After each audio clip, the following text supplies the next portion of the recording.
ಪೂಜೆ ಮುಗಿದ ಬಳಿಕ ಪೂಜಾ ಮಂದಿರದ ಬಾಗಿಲು ತೆರೆದಿಡಬೇಕೇ ಅಥವಾ ಮುಚ್ಚಬೇಕೆ ಎಂಬ ಪ್ರಶ್ನೆಗೆ ಸಂಪ್ರದಾಯಗಳಲ್ಲಿ ವಿಭಿನ್ನ ಅಭಿಪ್ರಾಯಗಳಿವೆ.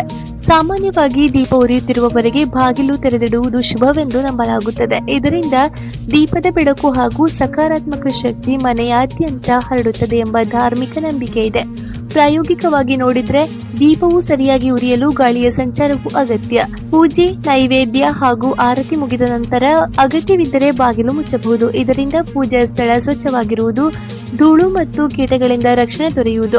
ಪ್ರತ್ಯೇಕ ಪೂಜಾ ಕೋಣೆ ಇಲ್ಲದ ಮನೆಗಳಲ್ಲಿ ಪರದೆ ಬಳಸುವುದು ಉತ್ತಮ ಪರ್ಯಾಯವಾಗಿದೆ. ಆದರೆ ಈ ಆಚರಣೆಗಳು ಪ್ರದೇಶ, ಕುಟುಂಬ ಮತ್ತು ಸಂಪ್ರದಾಯಕ್ಕೆ ಅನುಗುಣವಾಗಿ ಬದಲಾಗಬಹುದು. ಎಲ್ಲರಿಗೂ ಒಂದೇ ನಿಯಮ ಅನ್ವಯಿಸುವುದಿಲ್ಲ. ಮುಖ್ಯವಾದುದು ಭಕ್ತಿ, ಸ್ವಚ್ಛತೆ ಮತ್ತು ಗೌರವದಿಂದ ಪೂಜೆ ಸಲ್ಲಿಸುವುದು.